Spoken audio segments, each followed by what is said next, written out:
Assalamualaikum warahmatullahi wabarakatuh. Alhamdulillahirrabbilalamin wa bihi nasta'inu ala umuri dunya waddin wassalatu wassalamu ala asyrofil anbiya'i wal mursalin sayyidina Muhammadin wa ala alihi washabbihi ajma'in amma ba'du. Pertama-tama marilah kita panjatkan puji beserta syukur kehadirat Allah yang mana atas rahmat dan karunia-Nya sehingga kita masih diberikan kesehatan sampai detik ini. Salawat serta salam tak lupa semoga tetap tercurah limpahkan kepada junjungan kita yakni Habibana wa Nabiyana wa Rasulana Muhammad sallallahu alaihi wasallam, kepada para keluarganya, para sahabatnya, kepada para tabi'in dan tabi'atnya, dan tak lupa kepada kita selaku umatnya yang insya Allah taat dan patuh kepada ajarannya hingga akhir zaman. Saya Dina Nur Azizah sebagai moderator kelompok 5 mata kuliah filsafat pendidikan. Di sini kami akan memaparkan materi tentang filsafat pendidikan progresivisme. Adapun susunan acaranya yaitu yang pertama pembukaan, yang kedua pemaparan materi, dan yang ketiga penutup. Untuk membuka acara ini marilah kita buka bersama-sama dengan membaca basmalah bersama-sama. Bismillahirrahmanirrahim.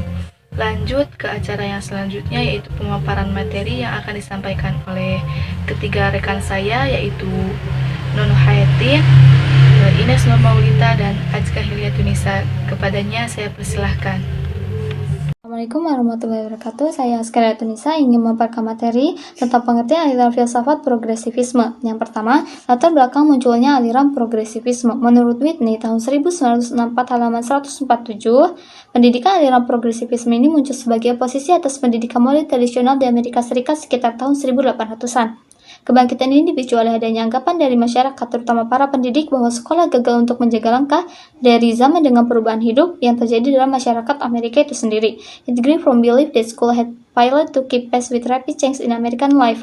Perkembangan zaman yang ditopang oleh kemajuan ilmu dan teknologi dalam tatanan masyarakat membutuhkan kemajuan dalam pendidikan itu pula. Untuk menjawab persoalan inilah yang menjadi dasar pemikiran dari pendidikan model filsafat progresivisme.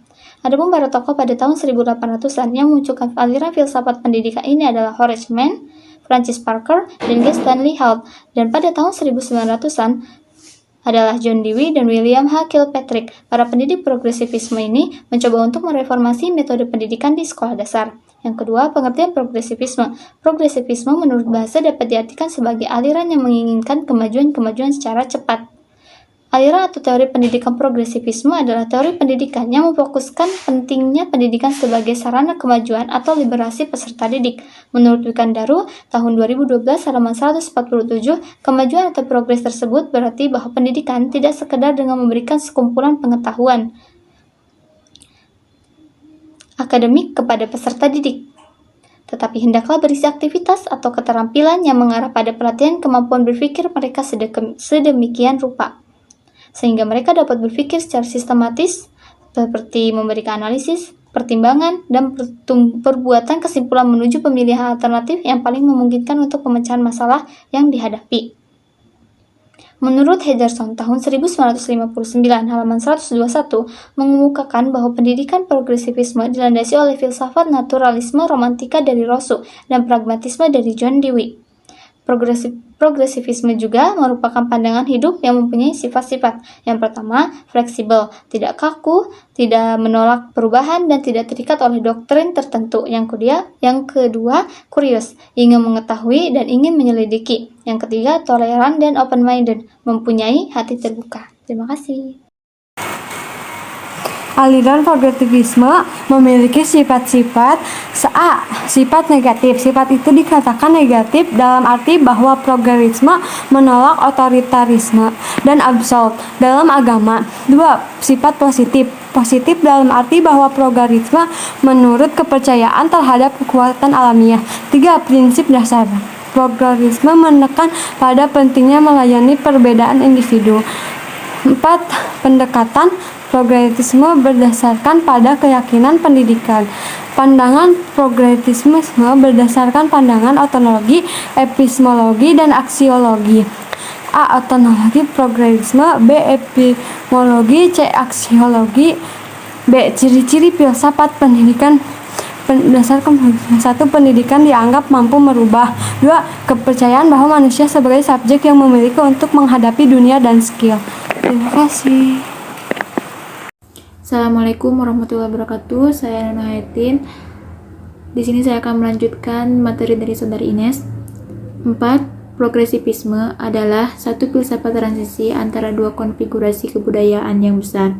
Yang kelima, progresivisme sebagai ajaran filsafat merupakan watak yang dapat digolongkan menjadi dua, yakni yang pertama, negatif and diagnostik, yakni bersifat anti terhadap otoritarianisme dan absolutisme dalam segala bentuk seperti agama, moral, sosial, politik, dan ilmu pengetahuan. Yang kedua, positif and remedial, yakni suatu pernyataan dan kepercayaan atas kemampuan manusia sebagai subjek yang memiliki potensi alamiah.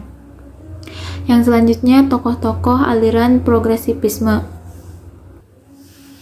Yang pertama, William James, 11 Januari 1842 sampai 26 Agustus 1910. James berkeyakinan bahwa otak atau pikiran seperti juga aspek dari eksistensi organik James mempunyai fungsi biologi dan nilai kelanjutan hidup, dan dia menegaskan agar fungsi otak atau pikiran itu dipelajari sebagai bagian dari mata pelajaran pokok dari ilmu pengetahuan alam. Yang kedua, John Dewey 1859 sampai 1952. Teori Dewey tentang sekolah adalah progresivisme yang lebih menekankan pada anak didik dan minatnya daripada mata pelajarannya sendiri. Maka muncullah Child Centered Curriculum dan Child Centered School. Progresivisme mempersiapkan anak masa kini dibanding masa depan yang belum jelas.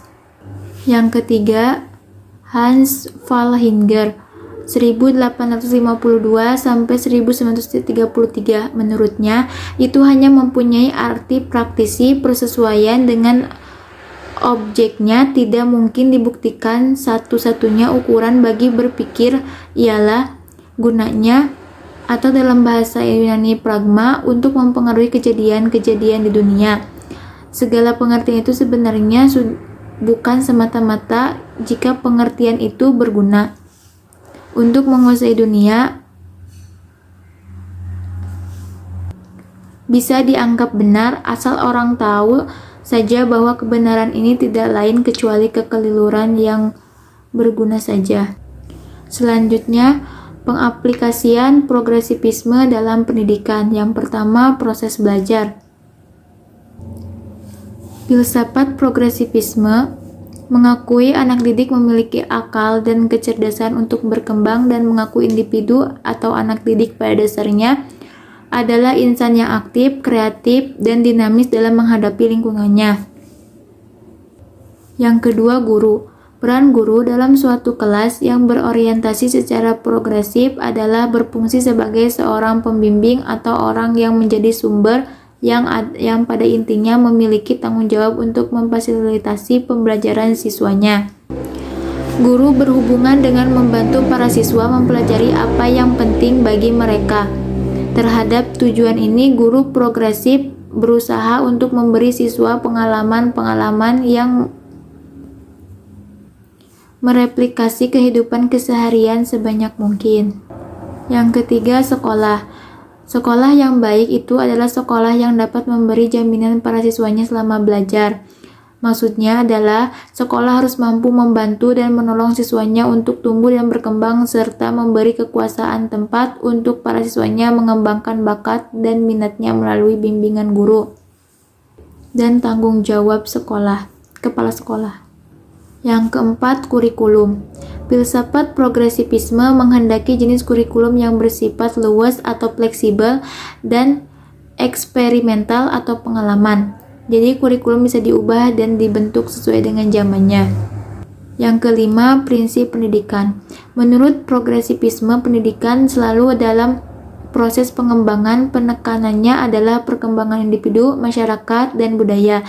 Pendidikan harus siap memperbaharui metode kebijakannya berhubungan dengan perkembangan sains dan teknologi serta perubahan lingkungan. Progresivisme menghendaki pendidikan yang progresif. Tujuan pendidikan hendaklah diartikan sebagai rekonstruksi pengalaman yang terus-menerus, dan pendidikan bukanlah hanya menyampaikan pengetahuan kepada anak didik saja, melainkan yang terpenting ialah melatih kemampuan berpikir secara ilmiah. Sekian yang dapat saya sampaikan. Terima kasih, saya kembalikan ke moderator. Terima kasih kepada ketiga pemateri yang telah memaparkan materinya. Semoga materi tadi dapat memberikan manfaat untuk kita semua. Beranjak ke acara yang terakhir, yaitu penutup. Untuk menutup acara ini, marilah kita tutup dengan membaca hamdalah bersama-sama. Alhamdulillahirrabbilalamin. Mungkin cukup sekian dari kelompok kami. Kurang dan lebihnya mohon maaf. Saya Dinda Nur Ajijah sebagai moderator pamit undur diri. Wassalamualaikum warahmatullahi wabarakatuh.